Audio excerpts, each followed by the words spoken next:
Bonjour et bienvenue sur le plateau de l'AJT, l'autre journal télévisé. Aujourd'hui encore, nous allons explorer tous les ressorts de la création en littérature jeunesse avec aujourd'hui ces livres qui s'écoutent, ces livres qu'on met à l'oreille avec Magali Lehuche, autrice illustratrice. Bonjour Magali. Et Tiffaine Dedigne, éditrice chez Didier Jeunesse. Bonjour. Avant de discuter ensemble, je vous propose une petite incursion du côté du grand marché de la petite édition avec une présentation du Port à Jauny et Mathilde Chèvre, son éditrice.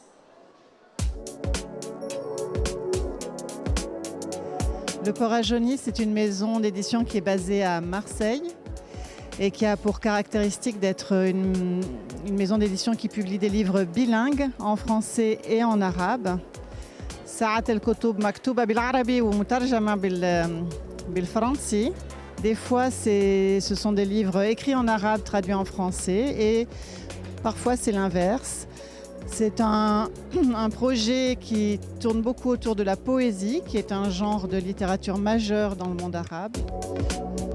Là aussi, c'est une histoire de tissage entre les langues, mais aussi entre les thématiques, puisqu'on retrouve les mêmes thématiques dans des poèmes qui sont écrits dans une langue et dans l'autre. Des thèmes de sable, des thèmes de traces, des thèmes de nature. Alors je vais choisir un poème très ancien qui s'appelle La Mu'allaqa, qui veut dire le poème suspendu, qui est une poésie qui a été écrite dans le désert d'Arabie Saoudite bien avant l'islam et qui évoque tous ces thèmes qu'on retrouve ensuite dans d'autres livres du Port à Jauny, que je reprends chacun de ces thèmes et je les égrène d'un recueil de poèmes à l'autre. La Mu'allaqa.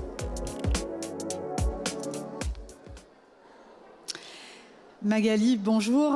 Donc vous êtes autrice et illustratrice d'une centaine de titres, dont 20 chez Gallimard Jeunesse, avec l'irrésistible Paco, qu'on voit peut-être ici, qui est un chien qui nous présente plein de musiques diverses, de la musique classique, mais des musiques du monde aussi. Oui, le rock, le jazz, le hip-hop, le disco.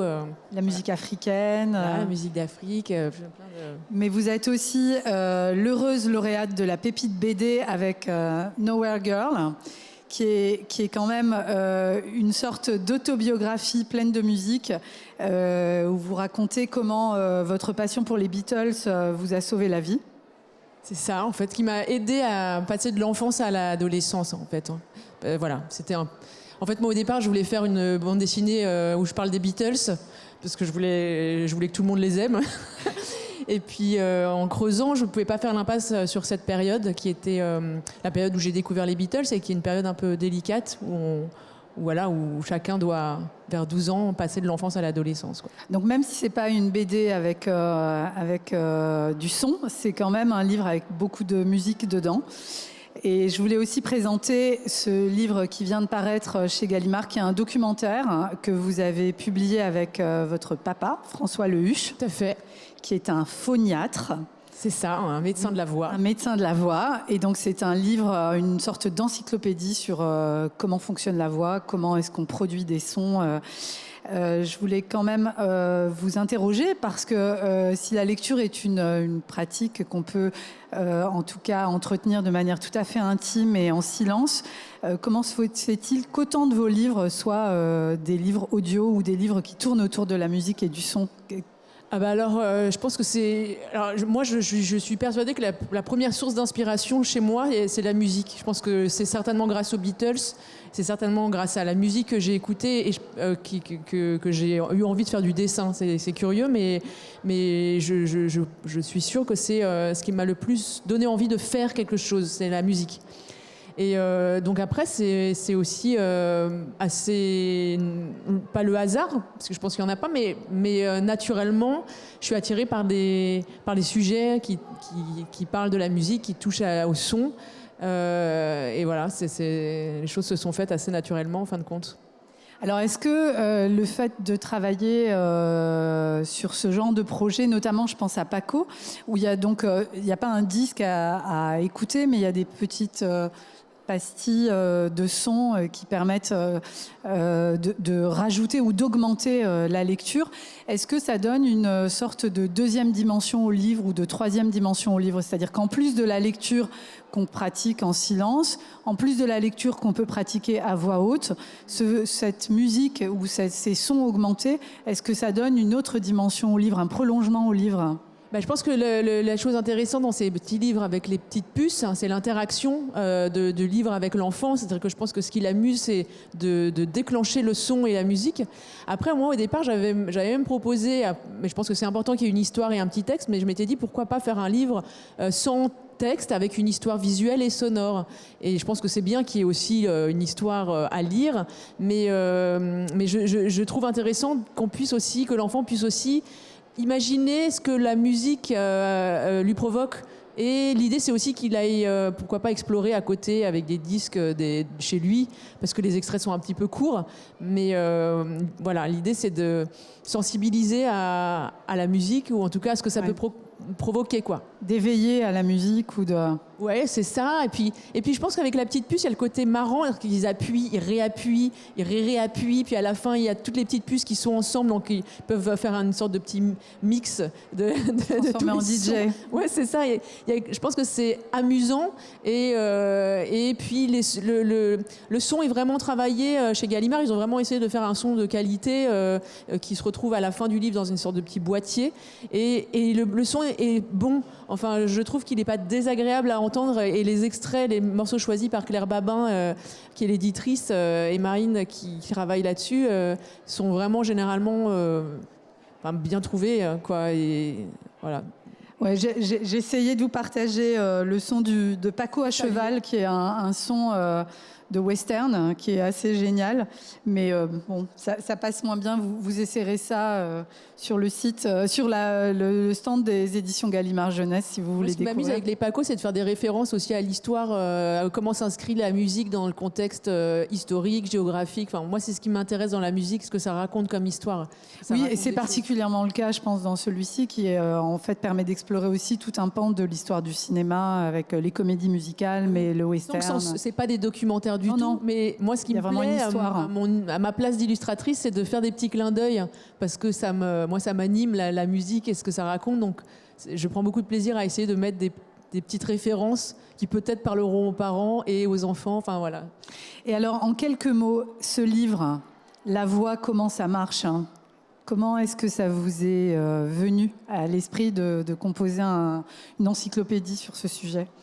Alors en fait, moi depuis que je suis enfant, j'entends mon père parler de la voix, parce que c'est son sujet, c'est sa passion en fait. Il était comédien avant de faire médecine, donc il s'est toujours intéressé à comment placer sa voix, qu'est-ce que la voix raconte, comment y faire véhiculer des émotions, qu'est-ce que ça dit sur la personne. Et donc, depuis l'enfance, je l'entends sans vraiment écouter, comme chaque enfant fait avec ses parents. Et en fait, mon père a 92 ans aujourd'hui, donc il n'est pas tout jeune. Et encore aujourd'hui, je pense que ce qui le maintient en forme, ce qui l'anime, c'est d'écrire sur ce sujet-là, sur la voix, sur le bégaiement, sur l'apprentissage de la lecture, de la parole. C'est quelque chose qui le passionne. Et donc, tout simplement, je lui ai dit, mais t'as jamais écrit... Il a fait beaucoup d'ouvrages sur la question pour les orthophonistes en général, surtout. Et voilà, je lui ai dit, mais tu pourrais faire un livre pour la jeunesse, c'est hyper intéressant. Voilà, le sujet, je ne le vois pas forcément souvent abordé. Et donc, on s'est lancé là-dedans. Et pour lui, ça n'a pas été évident parce qu'il n'a pas l'écriture, s'adresser à un jeune public, c'est pas du tout la même façon d'écrire.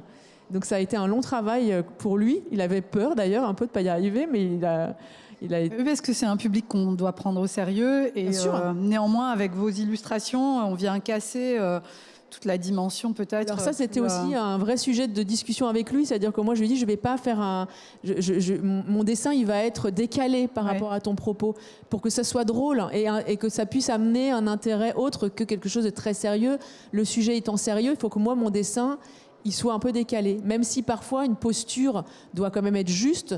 Donc des fois j'ai refait parce que en effet, par exemple, il va décrire une façon de crier avec le thorax un peu sorti. Il fallait que ça soit quand même précis, mais quand même, il fallait garder l'humour et le décalage pour que ça devienne autre chose que juste un livre un peu scientifique sur la voix, quoi.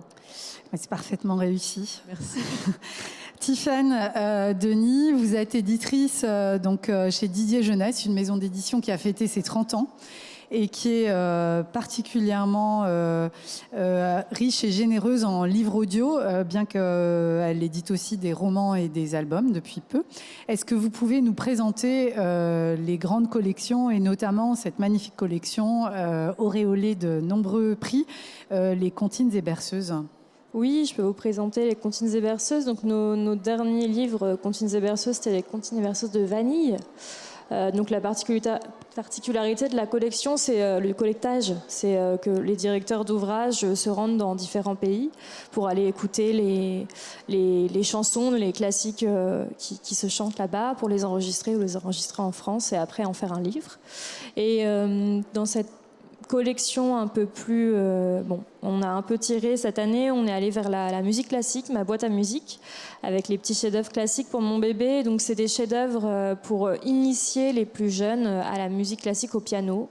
Donc là, c'est deux virtuoses, Arthur Ancel et Ludmila Berlinskaya, qui ont interprété des grandes berceuses pour les plus jeunes. Ça, ce sont des collections pour les tout petits, pour les bébés. Mais vous éditez aussi des livres pour les plus grands. On édite des livres pour les plus grands, donc on va raconter des histoires donc à partir de 2 ans avec Cécile Bergam et la petite souris. Et puis ensuite, on va s'adresser à des plus grands vers 6-7 ans. Donc cette année, on publie le Super Chat, à la recherche du pain perdu, donc dans la collection Polichinelle. Et puis Sourisette veut un amoureux. La particularité de cette collection, c'est qu'en fait, à la base, ce sont des spectacles. Donc là, François Vincent a raconté pendant plusieurs années Sourisette veut un amoureux devant un public d'enfants.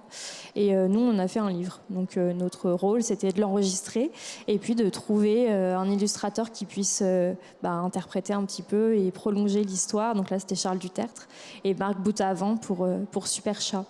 Donc de passer de la scène à la captation pour un livre. Voilà. Et donc il y a aussi, je crois, une dernière collection que vous souhaitiez présenter, peut-être les contes. Oui, c'était la collection. Là, c'est les grands livres CD pour les vraiment plus grands où on a des histoires. Donc on raconte des histoires, la mythologie pour les plus grands, donc avec Jean-Michel Coblence et Donatien Marie. Et l'idée, c'était d'allier les grands mythes avec de grands compositeurs.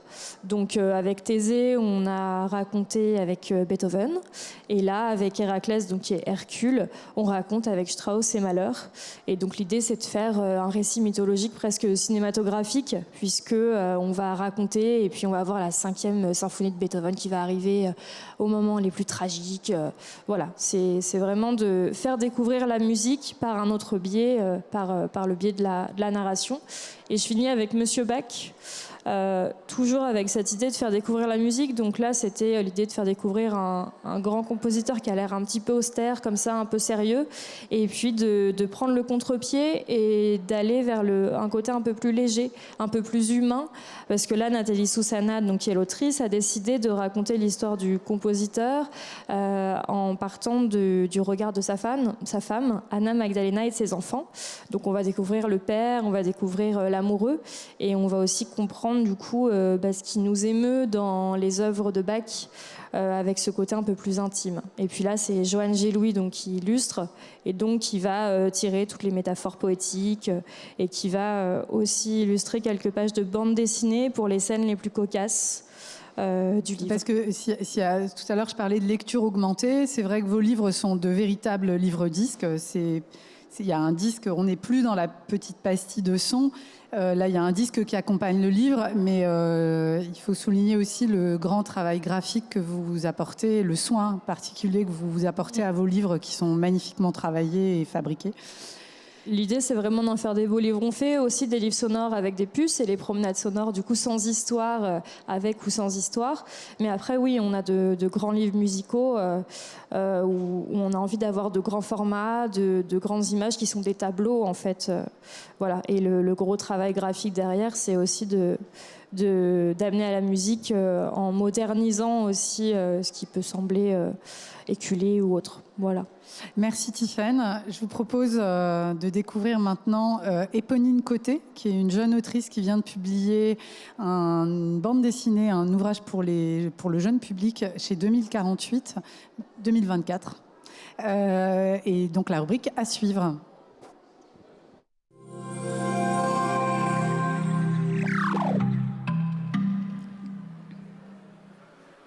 Alors, mon premier livre s'appelle Bienvenue à Babyville. Le premier indice que je pourrais donner, en fait, c'est que ça parle d'architecture. Le deuxième indice que je pourrais donner, ça serait sur l'amitié. Parce que je pense qu'avant tout, au-delà de l'architecture, c'est surtout une histoire d'amitié entre les deux personnages, Walter et Bibidou.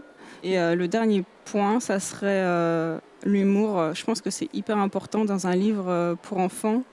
En fait, j'ai toujours beaucoup aimé lire. J'avais pas mal de livres et je dessinais beaucoup en fait quand j'étais enfant. Et ça m'a donné envie de faire des études d'illustration. Pour cette histoire, en fait, et la plupart du temps, quand je commence à imaginer une histoire, je pars de personnages que j'aime bien dessiner. Ici, en l'occurrence, c'était les deux personnages principaux, les deux bichons, Walter et Bibidou. Je dessinais beaucoup dans différentes situations. Comme je travaille assez seule, en fait, je travaille chez moi. La plupart du temps, tout se passe un peu dans ma tête. Et c'est vraiment au moment de la réalisation du chemin de fer que j'ai vraiment besoin de mon éditeur, Olivier Bron, pour pouvoir échanger et voir au mieux ce qui est vraiment utile ou ce que je peux enlever dans l'histoire. Alors pour mon prochain coup, ça sera encore un livre pour la jeunesse, un album qui va mêler encore une fois la bande dessinée en fait à des grandes pages dessinées. J'ai déjà l'héroïne puisque je travaille dessus depuis plusieurs mois. Ce sera une petite fille en fait au fort caractère et qui va évoluer dans un monde des souvenirs. J'avais vraiment envie de travailler cette fois sur des idées un peu plus conceptuelles, sur les souvenirs de l'enfance qui ont tendance en fait à se transformer avec le temps qui passe. Retour sur le plateau. Je vous remercie toutes les deux d'avoir participé. Merci. Magali, on va vous retrouver sur le stand, j'imagine, de Delcourt, mais aussi celui des Pépites. Dargaud, pardon, et aussi peut-être Gallimard Jeunesse. Chez Gallimard samedi, je serai là aussi lundi au Fourmi Rouge. Et, plusieurs rendez-vous de dédicaces. Et puis tous les livres chez Didier Jeunesse sur les stands donc respectifs. Je vous souhaite une bonne exploration du salon et je vous donne rendez-vous demain.